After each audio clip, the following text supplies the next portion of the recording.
Hello प्यारे बच्चों, नमस्कार। स्वागत है आपका श्री रामानुजम कोचिंग इंस्टीट्यूट के यूट्यूब चैनल पे। आज हम क्लास 8 मैथ्स के पहले चैप्टर रेशनल नंबर्स को पढ़ेंगे। इसमें हम चैप्टर में जो जो भी कॉन्सेप्ट्स होंगे उनको समझेंगे कि इस चैप्टर में क्या क्या दिया गया है। तो रेशनल नंबर्स को जानने से पहले सबसे पहले हम ये जानें कि नंबर्स क्या होते हैं। तो नंबर्स होते हैं numbers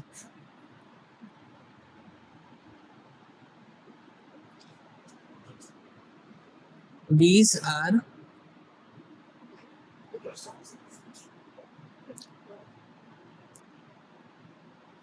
arithmetic values to represent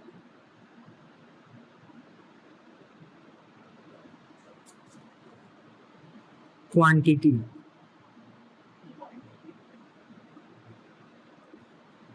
यानी कि नंबर्स जो होते हैं वो अरिथमेटिक वैल्यूज होते हैं जिससे भी हम क्वांटिटीज को रिप्रेजेंट करते हैं। जैसे अगर कहा जाए कि 5 पेंसिल्स, तो 5 पेंसिल से हम क्या समझ रहे हैं कि पेंसिल्स जो हैं वो 5 पेंसिल्स हैं। यानी कि पेंसिल्स की क्वांटिटी किससे डिनोट की जा रही है? 5 से।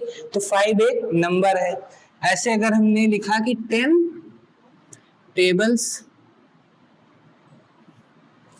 तो यहाँ पे 10 टेबल्स लिखा है, मतलब कि टेबल्स की क्वांटिटी कितनी है? 10 है। तो 10 क्या है? नंबर है।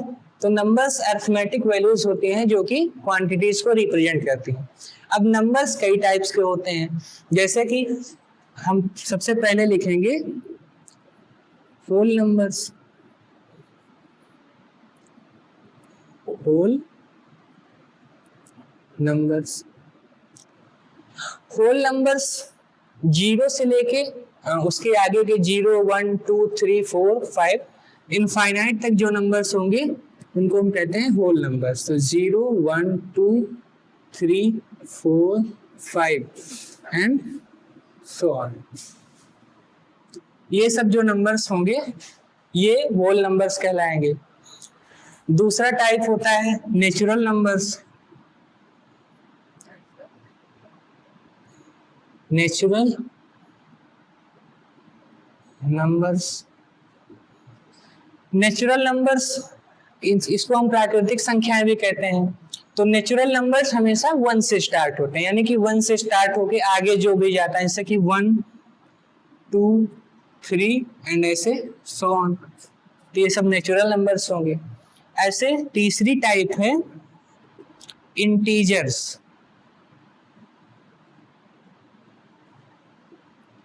इंटीजर्स जो होते हैं वो पॉजिटिव, निगेटिव और जीरो तीनों होते हैं। इसका मतलब इंटीजर जब हम लिखेंगे तब हम 0 भी लिखेंगे, 0 से आगे वाले पॉजिटिव टर्म्स को भी लिखेंगे और 0 के पहले के निगेटिव टर्म्स को भी लिखेंगे। तो इसमें हम लिख सकते हैं positive, negative and 0।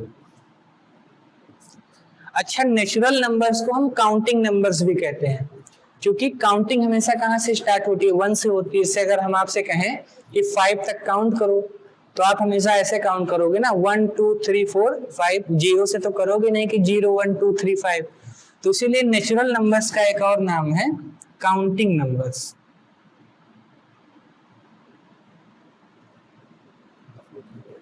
Counting numbers. अब इन तीनों को हमको अगर और अच्छे से समझना है तो हम यहाँ पे नंबर लाइन से इनको और अच्छे से समझ सकते हैं। तो नंबर लाइन क्या होती है? नंबर लाइन, इसको हम कहते हैं संख्या रेखा। ये एक लाइन होती है, बेसिकली एक्स एक्सिस होता है कि जिसपे हम नंबर्स को रिप्रेजेंट करते हैं। जैसे ये नंबर लाइन है, तो यहाँ पे जो बीच में सबसे रहता है वो रहता है 0। 0 के राइट साइड में जो भी नंबर्स होते हैं वो पॉजिटिव होते हैं। तो 0 के राइट साइड में क्या होगा? 1 होगा, 2 होगा, 3 होगा, 4 होगा, 5 होगा और सो ऑन। क्योंकि नंबर लाइन का जो एक्सटेंशन है वो इनफाइनाइट तक होता है। जैसे अगर इधर देखें तो प्लस इन्फिनिटी तक, इधर देखेंगे तो माइनस इन्फिनिटी तक, यानी कि जीरो से राइट साइड में जब जाएंगे तो हमको पॉजिटिव नंबर्स मिलते हैं, और जब जीरो से लेफ्ट साइड में हम आते हैं तो हमको निगेटिव नंबर्स मिलने लगते हैं। जैसे जीरो के लेफ्ट साइड में क्या होगा, -1, -2, -3, -4 एंड सो ऑन, -5 भी लिख देते हैं। अब जीरो क्या है, जीरो एक तरीके से न्यूट्रल है, न्यूट्रल। जीरो से हम जैसे राइट साइड में गए, राइट साइड में हमने जैसे ही मूव किया तो हमको कैसे नंबर्स मिले, पॉजिटिव नंबर्स। ऐसे अगर हम जीरो से अगर लेफ्ट साइड में मूव करेंगे तो हमको कैसे नंबर मिलेंगे, यहाँ लिख देंगे लेफ्ट साइड, तो हमको निगेटिव नंबर्स मिलना स्टार्ट हो जाएंगे।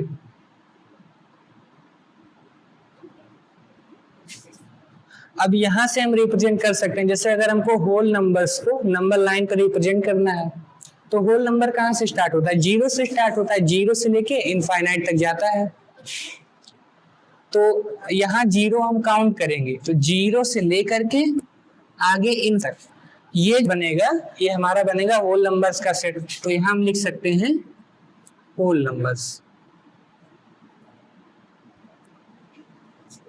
ऐसे आगे है नेचुरल नंबर्स, तो नेचुरल 1 से स्टार्ट होते हैं, यानी 1 2 3 से लेके इनफाइनाइट तक, तो 1 बनेगा, यानी 1 से आगे का सेट, ये होगा हमारा नेचुरल नंबर,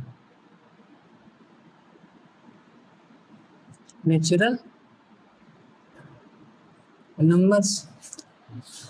इंटीजर्स, अब इंटीजर्स में हमने आपको बताया कि इंटीजर्स पॉजिटिव भी होते हैं, नेगेटिव भी होते हैं, जीरो भी होता है। यानी इंटीजर में एक तरीके से पूरी लाइन काउंट होगी, बट इंटीजर जो होते हैं वो एक तरीके से पूरी वैल्यू होती है। जैसे कि 5 है, 4 है, ये सब इंटीजर है, मतलब फ्रैक्शन वैल्यू नहीं होती। जैसे 1/2 है, 2/5 है, तो ये इंटीजर में नहीं आएगा क्योंकि ये जो है फ्रैक्शन है। तो इंटीजर में क्या काउंट हो जाएगा, इंटीजर में निगेटिव वाला भी काउंट होगा और पॉजिटिव वाला भी। तो इनके बीच के जो नंबर्स होंगे ये कहलाएंगे इंटीजर्स। लेकिन यहां हम लिखेंगे except rational and irrational numbers.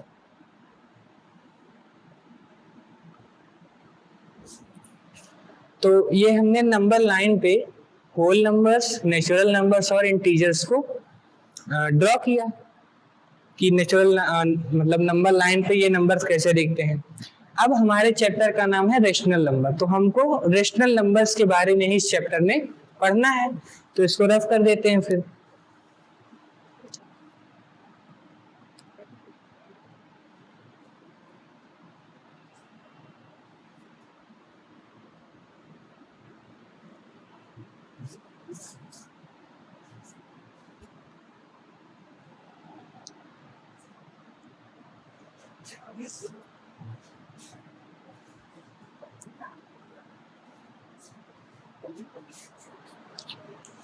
अब रेशनल नंबर की सबसे पहले हम लिख लें डेफिनेशन। रेशनल नंबर्स, तो रेशनल नंबर्स वे नंबर्स होते हैं जिनको हम फ्रैक्शन के फॉर्म में लिख सकें और जो उसका डिनोमिनेटर वो जीरो के इक्वल ना हो। जैसे हम अगर लिखना चाहें डेफिनेशन तो क्या लिखेंगे,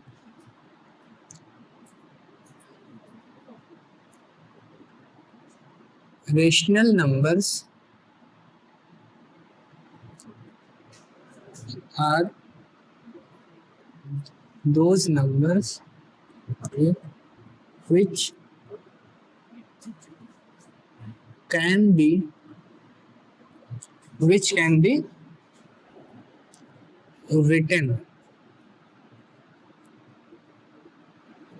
in the form of P by Q। लेकिन यहाँ कंडीशन है वेयर P एंड Q ये होते हैं integers and Q is not equals to 0, यानी जो Q होगा वो 0 के इक्वल नहीं होगा। ऐसा इसलिए होता है कि अगर Q 0 के इक्वल हो जाएगा तो ये पूरी फ्रैक्शन जो है अनडिफाइंड हो जाएगी, क्योंकि P बाई 0 हो जाएगा। इसीलिए यहाँ कंडीशन रहती है कि Q is not is equals to 0। अब जैसे हम कुछ टर्म्स लिखें, अब P और Q इंटीजर्स होते हैं। इंटीजर्स अभी हमने बताया आपको कि इंटीजर्स पॉजिटिव, नेगेटिव और 0 होता है। जैसे अगर एग्जांपल्स लिखना चाहें रेशनल नंबर्स की तो कौन कौन से होंगे? जैसे है 2/5, क्या एक रेशनल नंबर है? बिल्कुल है, क्योंकि ऊपर भी एक इंटीजर है, नीचे भी एक इंटीजर है। ऐसे मान लो हम लिखें -4/10, तो ये भी एक रेशनल नंबर है, क्योंकि -4 भी एक इंटीजर है और 10 इंटीजर है, दोनों का रेशियो है, तो ये भी एक इंटीजर रेशनल नंबर है। अच्छा, अगर हम लिखें 5/0 तो क्या रेशनल नंबर होगा? नहीं होगा, क्योंकि यहाँ पे डिनोमिनेटर में 0 है। क्यों 0 हो गया है? और 0 हो जाएगा तो ये फ्रैक्शन अनडिफाइंड हो जाएगी, इसीलिए 5/0 एक रेशनल नंबर नहीं है। तो ये कुछ एग्जांपल्स थे, ऐसे बहुत सारे एग्जांपल्स हम लिख सकते हैं। अब हम आगे पढ़ेंगे कुछ प्रॉपर्टीज के बारे में कि रेशनल नंबर्स की कौन कौन सी प्रॉपर्टीज होती हैं। तो सबसे पहले हम पढ़ेंगे closure property. Closure property, closure property क्या होती है? क्लोजर प्रॉपर्टी होती है रेशनल नंबर्स की कि हम देखते हैं कि एडिशन, सब्सट्रैक्शन, मल्टीप्लिकेशन, डिवीजन, इनमें देखते हैं कि अगर हम अलजेब्रिक ऑपरेशंस का यूज कर रहे हैं तो जो रिजल्टेंट हमको फ्रैक्शन मिलेगा या जो रिजल्टेंट रेशनल नंबर मिलेगा वो एक रेशनल नंबर मिलेगा या कुछ दूसरा नंबर मिलेगा। जैसे अगर हम एडिशन की बात करें, एडिशन की क्लोजर प्रॉपर्टी, एडिशन के लिए तो मान लो पहला हमने रेशनल नंबर लिया a/b, दूसरा हमने नंबर लिया c/d। अब ये हम चेक करेंगे कि क्या ये भी एक रेशनल नंबर है, रेशनल नंबर।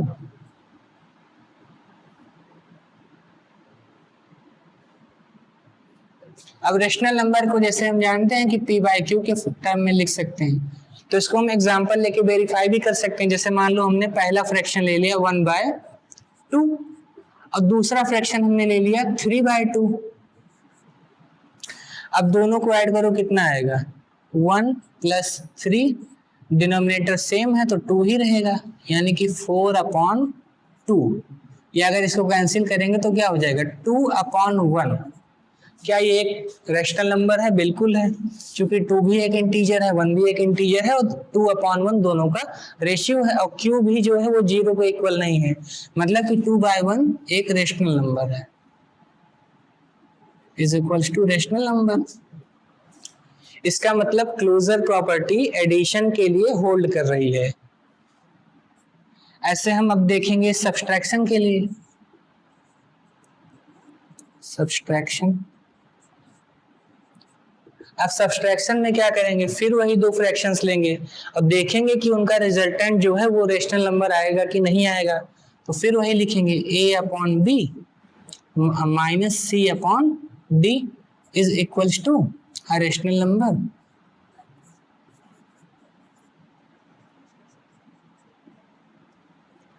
p/q। अब a/b कोई भी रेशनल नंबर हम ले लें अपने मन से, जैसे हमने लिया 3/4 माइनस c/d, ये भी मान लो कुछ हमने लिया, हम ले सकते हैं इसको 1/4। अब दोनों को माइनस करोगे तो क्या आएगा? 3 - 1/4, यानी लिख सकते हैं 2/4 और जिसको कैंसिल करेंगे तो 1/2। तो क्या 1/2 एक रेशनल नंबर है? बिल्कुल है।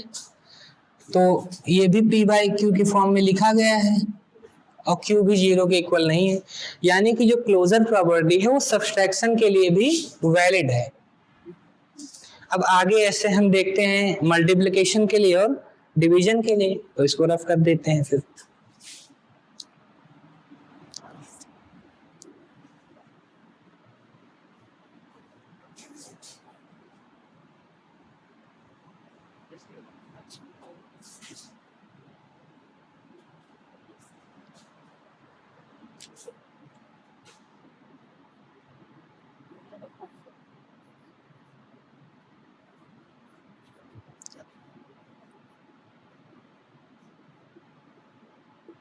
मल्टीप्लिकेशन के लिए भी हम दो रेशनल नंबर्स को ले लेंगे, जैसे हमने ले लिया a by b multiplied by c by d is equals to, फिर चेक करेंगे कि क्या ये जो रिजल्ट आएगा वो रेशनल नंबर होगा या नहीं होगा।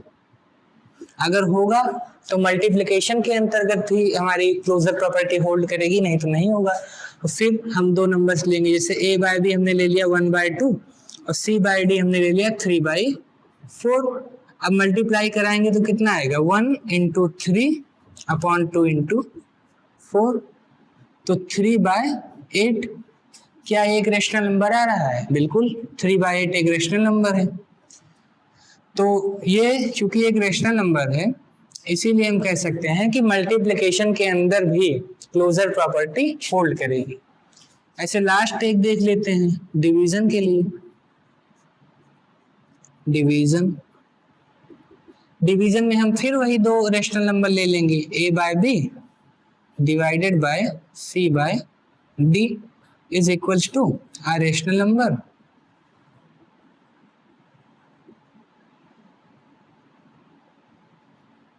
अब a अपॉन b की जगह मान लो हमने ले लिया 3/4 डिवाइडेड बाय हमने लिख दिया कि 13/2। अब डिवाइड करोगे तो चूंकि हमको पता है कि जब भी हम डिवाइड करते हैं तो साइन को मल्टीप्लाई में कन्वर्ट कर देते हैं और जो सेकंड वाली फ्रैक्शन होती है उसका रेसिप्रोकल कर देते हैं। तो 3/4 × 2/13। अब 2 1 = 2, 2 2 = 4 और ये तो कैंसिल होगा नहीं, यानी कि आया 3/26। तो क्या एक रेशनल नंबर है? बिल्कुल है। तो 3/2 एक रेशनल नंबर है, मतलब कि जो हमारी क्लोजर प्रॉपर्टी है वो डिवीजन के अंतर भी सेटिस्फाई होती है या होल्ड करती है। तो ये चारों प्रॉपर्टीज जो थी वो क्लोजर प्रॉपर्टी थी। अब हम रेशनल नंबर की अगली प्रॉपर्टी पे चलते हैं जिसको हम कहते हैं क्यूमिटेटिव प्रॉपर्टी,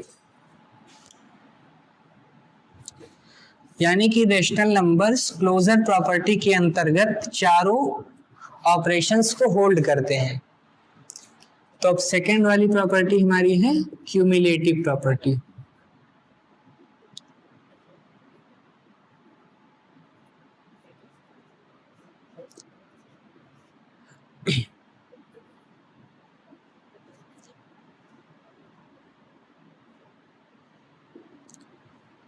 तो क्यूमुलेटिव प्रॉपर्टी जो होती है इसका मतलब होता है जैसे a + b is equals to b + a, यानी दो नंबर्स को हम इधर उधर कर दें तो क्या रेशनल नंबर में कुछ इफेक्ट पड़ेगा या नहीं पड़ेगा। तो सबसे पहले हम देखेंगे एडिशन के लिए। एडिशन तो वही दो नंबर्स ले लेंगे a by b + c by d, ये होना चाहिए c/d + a/b। तो दो नंबर्स ले लें, उससे वेरीफाई कर लें। जैसे मान लो हमने लिया 1/2 और दूसरा नंबर हमने लिया 2/3। अगर हम इसको जोड़ेंगे तो क्या आ जाएगा? एलसीएम आ जाएगा 6, 2 3 = 6 + 3 2 = 6, यानी कि 4। ये हमारा आया 7/6। अब यही नंबर को हम रिवर्स कर देंगे, यानी 2/3 पहले कर देंगे, 1/2 बाद में। तो 2/3 + 1/2, एलसीएम अगेन 6 आएगा। अब 3 2 = 6, 2 2 = 4 प्लस 2 3 = 6, 3 1 = 3, यानी कि 7/6। अब ये दोनों देखो वैल्यू सेम आ रही हैं, इसका मतलब कि जो रेशनल नंबर्स होते हैं वो एडिशन के लिए क्यूमुलेटिव प्रॉपर्टी को होल्ड करते हैं। ऐसे हम देख लेंगे सब्सट्रैक्शन के लिए। Subtraction a by b minus c/d is equals to c/d minus a/b। यहाँ पे भी हम नंबर्स ले सकते हैं, जैसे 3/4 हमने लिया पहला नंबर, दूसरा नंबर हमने लिया 1/4। तो दोनों को माइनस करोगे तो क्या आएगा? ये सेम है डिनोमिनेटर, तो 4, 3 - 1 2/4। अब एक बार हम इसको रिवर्स करके देखें तो क्या आएगा? यानी 1/4 - 3/4। अब यहाँ भी जो डिनोमिनेटर है वो सेम है, लेकिन ऊपर क्या आ रहा है 1 माइनस 3, ये आ रहा है -2/4। तो क्या 2/4 जो है वो -2/4 के इक्वल है? नहीं है। मतलब कि सब्सट्रैक्शन के अंतर्गत हमारी कम्यूटेटिव प्रॉपर्टी होल्ड नहीं करती है। अभी तक तो सारी प्रॉपर्टीज होल्ड कर रही थी, लेकिन सब्सट्रैक्शन के लिए कम्यूटेटिव प्रॉपर्टी होल्ड नहीं करती है। अब आगे हम और देख लेंगे मल्टीप्लिकेशन के लिए और डिवीजन के लिए, तो इसको रफ कर दे रहे हैं फिर।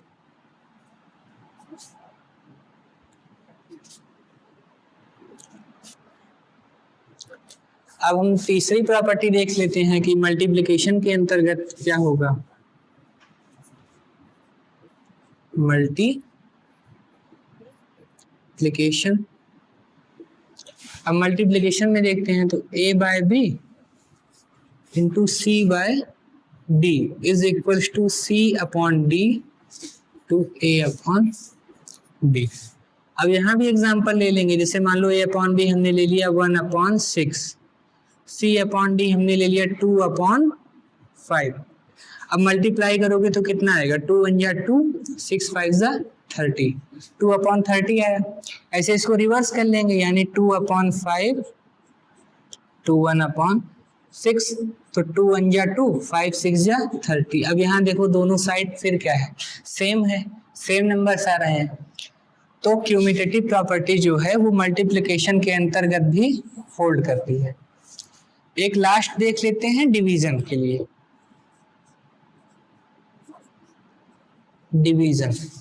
डिवीजन में क्या है कि a/b divided by c/d is equal to c/d divided by a/b। क्या ऐसा होता है? अब हम नंबर्स ले लेंगे, जैसे मान लो हमने लिया 1/3 डिवाइडेड बाय 8/2, तो वैसे होता है। फिर अब मल्टीप्लाई करेंगे तो ये रेसिप्रोकल हो जाएगा, यानी 1/3 to 2/8, यानी 2/24 आया। लेकिन अगर हम इसको रिवर्स कर दें, 8/2 डिवाइडेड बाय 3/1, तो फिर क्या हो जाएगा, 8/2 मल्टीप्लाइड बाय 1/3 इक्वल्स टू 8/6। अब यहाँ देखो पहले में आ रहा है 2/24 और उसके बाद आ रहा है 8/6, और 2/24 is not is equal to 8/6। तो इससे हम ये कह सकते हैं कि जो क्यूमिटेटिव प्रॉपर्टी ऑफ रेशनल नंबर्स है वो डिवीजन को होल्ड नहीं करती है, मतलब डिवीजन को होल्ड नहीं करती। तो अभी तक हमने जो जो पढ़ा उसको एक बार रिवाइज करा दें। सबसे पहले हमने पढ़ा कि नंबर्स क्या होते हैं, फिर हमने पढ़ा होल नंबर्स क्या होते हैं, नेचुरल नंबर्स क्या होते हैं और इंटीजर्स क्या होते हैं। फिर हमने देखा कि नंबर लाइन पे उन सब नंबर्स को कैसे रिप्रेजेंट किया जाता है। उसके बाद हमने कुछ प्रॉपर्टीज पढ़ी रेशनल नंबर्स की। जैसे पहली प्रॉपर्टी थी हमारी क्लोजर प्रॉपर्टी, तो उसमें हमने चारों ऑपरेशंस को देखा। तो क्लोजर प्रॉपर्टीज में चारों ऑपरेशंस जो थे वो सेटिस्फाई हो रहे थे, लेकिन क्यूमिटेटिव प्रॉपर्टी में केवल एडिशन और मल्टीप्लिकेशन ही सेटिस्फाई होता है। डिवीजन और सब्सट्रैक्शन के लिए क्यूमिटेटिव प्रॉपर्टी सेटिस्फाई नहीं होती है। तो आज के लिए इतना ही करते हैं, फिर अब इसके आगे का हम नेक्स्ट वीडियो में करेंगे। तब तक के लिए धन्यवाद।